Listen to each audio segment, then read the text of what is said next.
Dead by Daylight has been left in critical condition after a few horrible updates. Thousands of players are standing by, eagerly waiting around to hear the news. Is this game on its final breath, or is there a path to recovery? Things seem to be going well. The FNAF DLC just released, the player base was at an all-time high.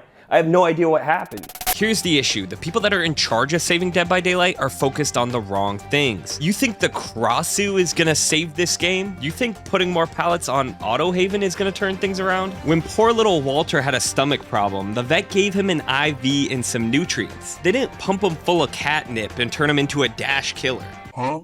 Luckily, our team over here at In The Loop is offering Dead by Daylight an all-expenses-paid rehabilitation plan. The issue is you can't force anyone to go to rehab. So, behavior. When I look around this community, I see a lot of people that just love the heck out of you. Let's take the plunge together and get you some help. We're gonna talk about my plan to get behavior back on track, and when you hear this plan, you're gonna wonder why no one's thought of it before. All that and more, but now it's time to stay in the loop.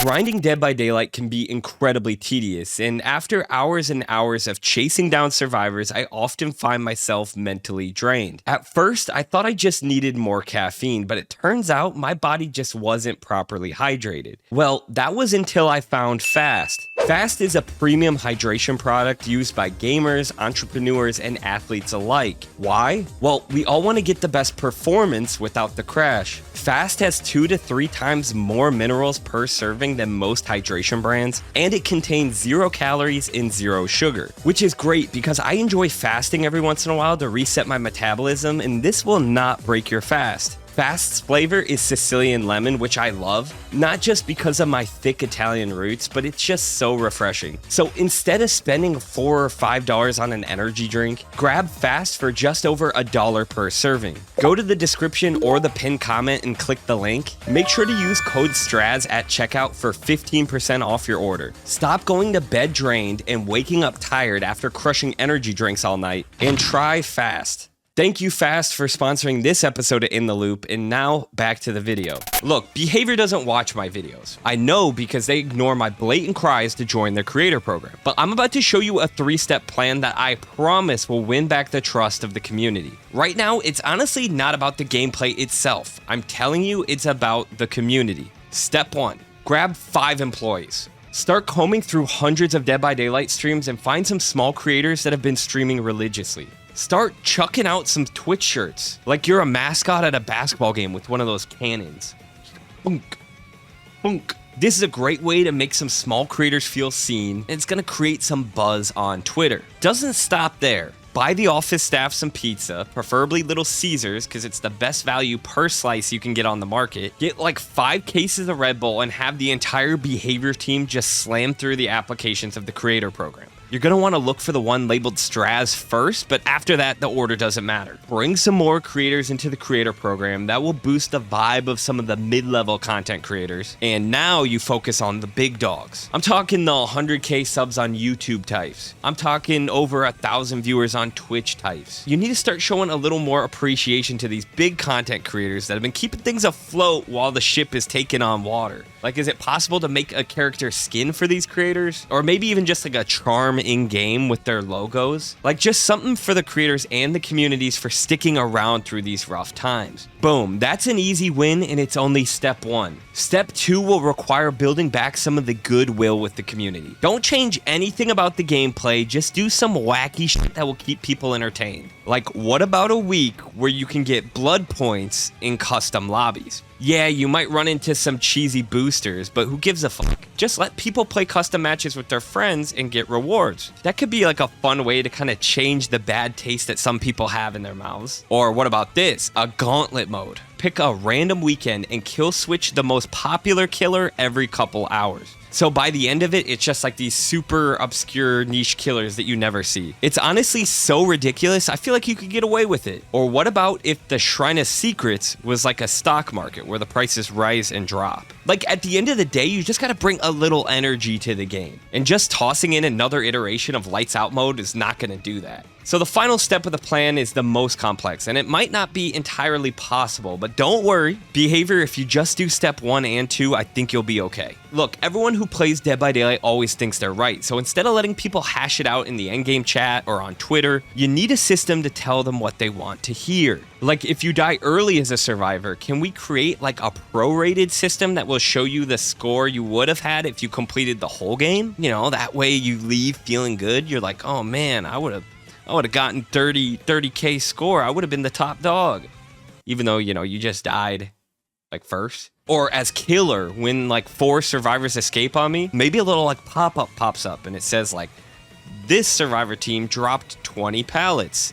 It's really hard to win as a C-tier killer when everyone pre-drops. You know, and then I'll be like, oh, well, yeah. It is difficult. Thank you, Behavior, for acknowledging that. Okay, I'm kind of joking here, but I think there's a little bit something to what I said. Maybe me and Behavior can talk after this video. So what do you think about the plan, eh? Not too bad? Maybe we should at Behavior on this one, you know, get their attention a little bit. But what definitely got a lot of people's attention is the most recent PTB. So for those who are unaware, Dead by Daylight is walking back some of the anti-slugging and tunneling changes. And when I say some, basically all of them. Dead by Daylight came out with this tweet. Before we break for the weekend, we wanted to update folks on the ongoing PTB discussions, which we've been following very closely since the last dev update. We've heard you clearly that the current implementation of the tunneling reduction and slugging reduction system players have been testing out this week feels too punishing for killers. For the release of the Sinister Grace, we'll be holding back on those features and their associated perk changes to iterate some adjustments based on your feedback. We will test these features again in an upcoming PTB and will release them live when we believe they are ready. Thank you for your participation in our crucial testing process, and stay tuned for future updates as they progress. So basically, a lot of people kind of saw this coming. What I guessed was that they were going to do just maybe the slugging changes, but not the tunneling changes, but they're basically scrapping all of it right now. There was a lot of negative attention around this PTB. Honestly, I think I saw the most tweets about like leaving the game or this game being unplayable or to Survivor side. I saw the most tweets like that like in the past 2 weeks. You know, how do I feel about this? It's kind of mixed because like obviously it's a win. I didn't like a lot of the tunneling changes, except like especially like the 6-hook thing. I don't know. It kind of makes Behavior seem like a little like weak. I was thinking maybe I thought they would implement some stuff, but just not all of it. And the fact that they just scrapped all of it kind of seems like they kind of seems like they collapsed into like the peer pressure of it all. So I don't know. I maybe I'm being too critical. Like obviously it's a win that we're kind of going back to the way things were, but there is an honest conversation to be had about like how boring slugging and tunneling can be for newer players and the quality of life. So they mentioned they are going to revisit this. They're going to continue to test it. I think that's good, but yeah, it was just interesting how harsh they came out of the gate with this, and like, did they expect people to be accepting of this?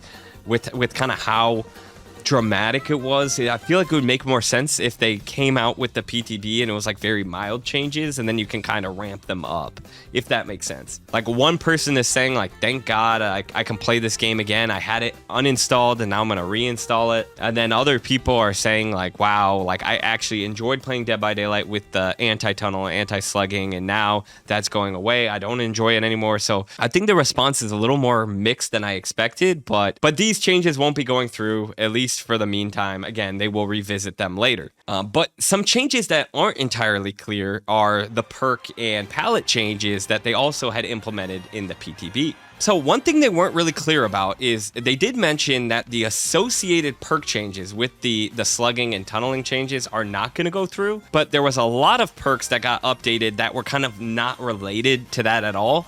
So are those still going through? That's not really something that I believe they've cleared up at this point. For example, Hope got nerfed. Instead of 7% haste, you now only get 5% haste when exit gates are powered. That has nothing to do with slugging. Is that something that's going to go through live? Hope is a super powerful perk. I know a lot of survivors get like comfort in kind of having that extra speed in the end game. Some people have actually come to my chat pissed that Hope's getting nerfed, which is funny because I don't know. I didn't know I had a lot of Hope stands in my audience. I've had a lot of those. But like also like Plot Twist is getting buffed. So now you recover faster. And I don't know, like this is kind of loosely tied to slugging, but not at all. So I'm not really sure, is Plot Twist still going to be buffed? And the big one I wanted to talk about is Vigil. Vigil is a perk that I find very problematic. They're making it so you can't stack Vigil anymore with other versions of itself, but which I think is well overdue. But like, are we still gonna have that change? I know they said that they're not gonna do associated perk changes, but that's not associated. Like, please still change Vigil. And on the killer side, Pop was supposed to get nerfed. Like Pain Res was supposed to get nerfed again. Septic Touch was supposed to get buffed. You cannot tease us with a Septic Touch buff and then take that off the plate. I'm sorry. That to me is unacceptable. So I would love a little bit of clarity there. They didn't really say whether those perk changes are still going to go through. If I were to guess, Vigil, yes, will be changed. But I believe Pop and Pain Res were nerfed because killers were getting a buff for not hooking the same survivor, for hooking like unique survivors. When you look at the patch notes, some of them say rework next to them, so I'm wondering if those were the ones that they were talking about and all the other ones are still getting the changes that are listed, but that's something I guess we'll find out. And another sneaky change that they didn't really talk about if this is going to stay, but they added pallets to 9 different maps. Again, their goal there was to reduce dead zones, which I think is fine. Like some maps, I feel like there's not a lot of pallets around, and then some maps are like the Gideon meat plant, and your life is just absolutely terrible. But out of the maps they listed, like some are kind of like confusing to me why they would add pallets to it. So they added pallets to Macmillan, Autohaven, Coldwind, Asylum, Haddonfield, The Swamp, Red Forest, Yamaoka Estate, Ormond, and Borgo. And like, I don't know. I guess it all depends on like how many pallets they add in there, but some like some of these maps that they listed, it just doesn't feel like they need more pallets. But like Haddonfield is an example of one that I think does need pallets. I think Haddonfield is like pretty small, and you know, like once you get rid of some of the powerful pallets in the middle, it can be tougher for survivors. So I understand that, but like, I'm sorry, Autohaven, you're not going to convince me they need more pallets on that map. So we'll see what stays, but what's definitely not staying is 2v8. So 2v8's officially gone, and this time it feels kind of different than in past iterations. Like people seem kind of like upset in like not wanting to go back to the regular 1v4 mode. And I guess I'm a little bit jaded because I'm a killer main and I stream, so 2v8 is really tough on me. I mainly have to play Survivor, which people don't always enjoy watching me play because the killer queue times are brutal. Or if I do play killer, I'm sitting like 10 minutes in between matches. So usually when 2v8 ends, I'm like pretty happy that I can go back to playing killer, and hopefully the queue times aren't as long. But just talking with everybody, like people seem like kind of upset that 2v8's ending this time around, and I feel like that hasn't always been the case. Like I saw a post on Reddit that has like over 1,000 upvotes, and it's like just talking about how they're kind of done with Dead by Daylight now that 2v8's gone. And this is not the first time I've heard someone say it, but now just seeing like, I saw one tweet about it, and then I see like another post about it, and then I see all these upvotes, and I'm like, it kind of feels like a growing sentiment that like people kind of miss 2v8 now it's gone. 2v8 brought some energy back. And I think the appeal for 2v8 is definitely blood points. I mean, the 5 times blood points is great. You know, when you're playing killer, playing with a friend is a lot of fun. And I think the solo survivor experience is like a lot better in 2v8. So for example, I don't play a lot offline. I usually just stream Dead by Daylight, but I actually played offline 2v8 survivor because I wanted to finish some tome challenges. Like tome challenges are really easy to finish in 2v8. I definitely wanted to get the 5 times blood points because I was saving up to get P100 Sadako, which we hit last Sunday. shout out. But also, it's just like, it's just a little more laid back, especially as a solo survivor. Like, you're not as dependent on your teammates. You can kind of just play how you want to play. You get more action, more chases, but I also feel like you get unhooked faster. So yeah, it seems like people are kind of upset that 2v8's gone, and I get it. So hopefully the developers can put some energy back into 1v4. It just seems like there's not a lot of energy behind it right now. That is their base game. That's mainly the mode I enjoy playing because I am, again, a killer main and a killer that's not in 2v8. But right now, everyone just seems a little bit upset. Dead by Daylight is in a weird spot, a lot of which is from their past PTB. If you want to hear my thoughts on that, you can watch this video right here.